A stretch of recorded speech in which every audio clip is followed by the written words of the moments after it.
There we go.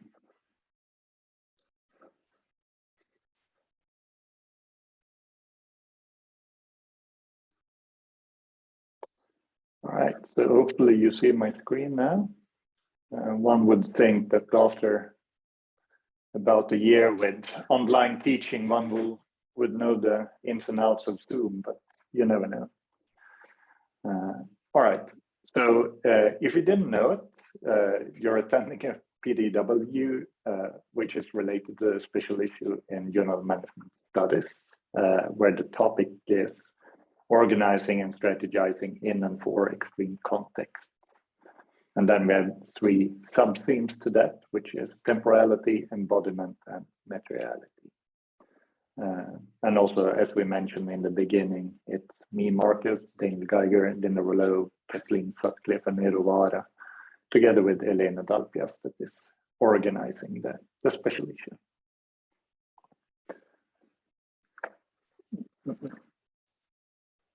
The first question is, what is an extreme context?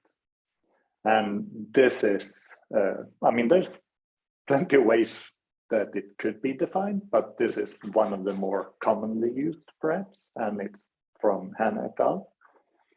And it is settings where one or more extreme events are occurring or are likely to occur that may exceed the organization's capacity to prevent and result in extensive and intolerable magnitude of physical, psychological, or material consequences to or in close physical or psychosocial proximity to organization members.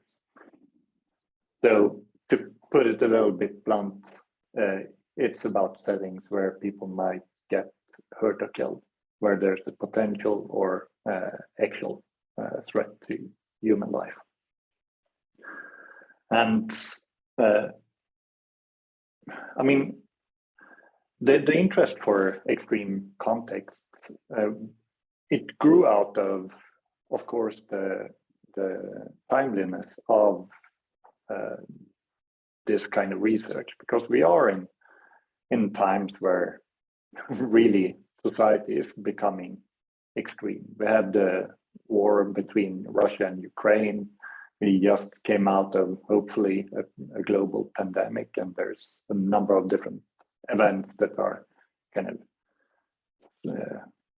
stretching our capabilities in organizations.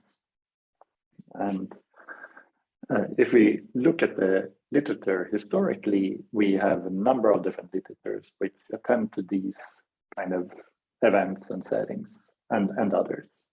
So, for example, we have risk, we have disaster, we have catastrophes, we have crisis research, unexpected events, and whatnot. But one of the issues which also became the background to a review that we did of extreme contexts is that these literatures are really broad and encompassing. It includes a lot of different settings. And we think there's something special to the settings where people might get hurt or killed. And hence the definition of extreme contexts. And for example, that if we are in a setting where we might get hurt or killed, we might want to think through the decisions that we have, or we might want to pay more attention to the routines in these kind of organizations. On the other hand, it's really interesting to see, well, if we're not paying attention to the routines, for example, how's that? And of course, if we are not doing it in these kind of organizations, we're kind of likely to not pay attention to them in more traditional organizations where the stakes are a little bit lower, at least on the human suffering side.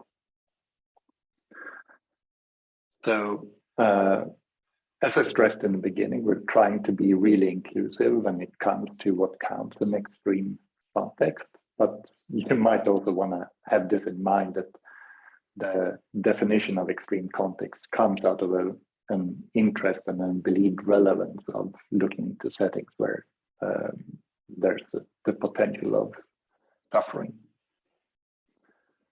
All right, So we have three themes. The first one is temporality. And of course, in extreme context, during an unexpected event, for example, if Edo wrote about the accidental shooting of an innocent person in the subway in London. And of course, time is of essence in these types of situations, and the believed urgency could be argued to be one of the reasons why there was this accidental shooting. So temporality is something that is really a major aspect of extreme context. And a couple of potential themes to be discussed. And these are just suggestions. They are not any final choices or anything. It's just suggestions. So some suggestions could be to explore the sense of urgency and fast response created and the fast strategies for coping with emergencies, or the impact of time pressure on strategizing and the formulation of strategies in extreme contexts. The enactment of past, present, and future in formulating crisis response strategies, or the emergence of temporal organizations and temporal autonomy in extreme contexts, or the role of time in the narrative construction of the organizational reality in extreme context. As you can see, these proposed themes or food for thought.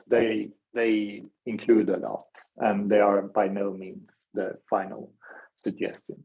But with all these sub-themes, we would like you to relate to one or several of them in one way or the other.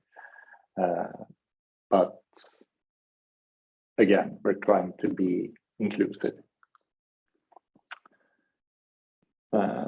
Is there anything that you would like to add?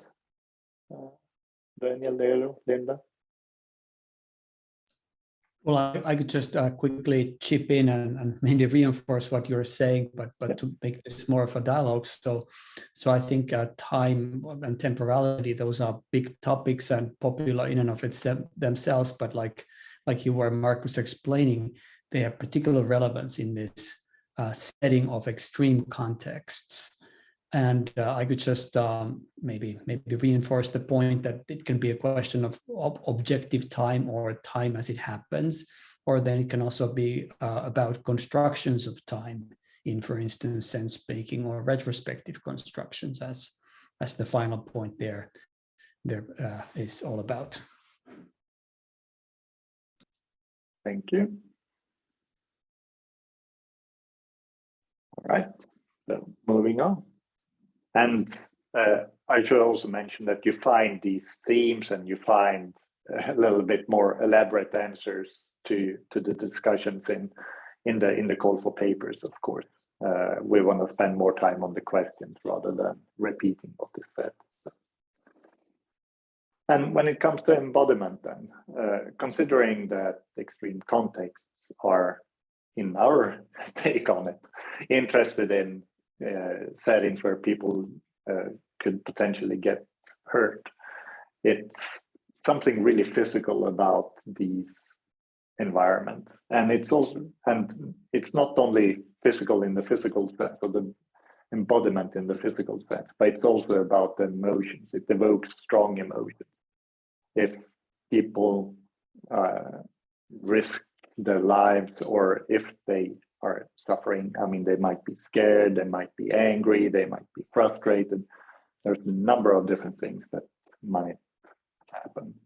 And of course, for example, what could happen to a researcher doing research in these types of settings? I mean, we put our bodies into the setting as well. That could be something worth exploring. So, saying that then, that embodiment is also another aspect of extreme context that are really integral to the definition and setting itself. some potential themes might include the regulation of emotions in self and others when organizing and strategizing in risky situations. We know from a lot of war studies, for example, that boredom, even if military operations could be seen as really intense, but it's also a matter of boredom and prolonged periods, kind of intermixed with prolonged periods of stress and tensions. So that's something that could be interesting to explore. We have sensory knowledge in managing and coordinating extreme emergency work in hospitals, firefighters, and so on. So, for example, what happened during COVID-19 with the healthcare? How did the healthcare staff respond to it? The role of the body in performing extreme work. So, for example, a firefighter, how do they use the body? And finally, the role of moral emotions in building new capacities after ecological disasters. That could be something too. And as you can see, the range of extreme contexts that we are talking about, it's anything from kind of COVID-19 and big global pandemics and disasters to the kind of small micro aspects of, for example, firefighters or military staff or something like that. So it's really, the number of settings are not endless, but almost. There's a lot of potential for research. All right, anything to add to this?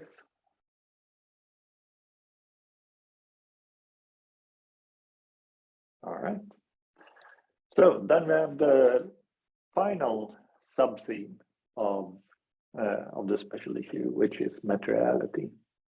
And of course, materiality it also plays a crucial role in these types of contexts, because, for example, in a natural catastrophe, the ecological materiality that could be the one that wreaks havoc among the living.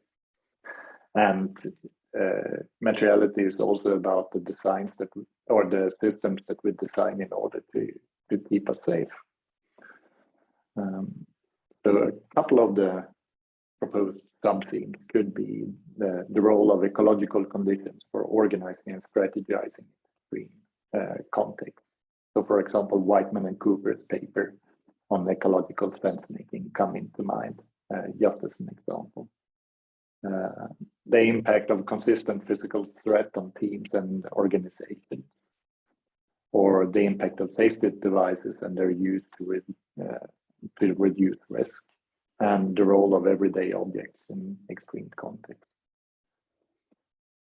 As you can see across these sub-themes, there's quite a lot of literature related to, for example, high reliability organizations, to risk management, to crisis management, crisis leadership, and so on. So you might be advised to also consult that kind of literature. We're not saying it, we're trying to be inclusive. And extreme context grew out of an interest to try to organize a little bit of this literature. So when it comes to the submission process and the deadline, you also find this in the call for papers, of course, and it's quite basic. It's about submitting through the journal website, and we're going to be using their system. It will be a double-blind review process. And if you have any queries about a paper or an ID, you can, or other inquiries, you can send them to me. You find my email address over there. I'll try to answer them, but it's not always so easy. And in particular, when it comes to, well, is this a good fit for the special issue, or is this a good fit for the special issue? Because as I said in the beginning, sometimes it's hard to say before you see the full paper. The submission deadline is the 1st of September, and we are looking at the publication date of the special issue in the later half of 2024, considering that we have to go through a couple of review rounds and so on. Yes, and just a final word before we get into the questions. If you're not aware of it, you might be interested in looking to this website, which is the community website, which I think would be useful in order to know a little bit more about the activities that is going on, but also might provide some thoughts about extreme contexts in general. All right, so that is what I had in terms of this presentation. So I will stop recording and we get into the questions.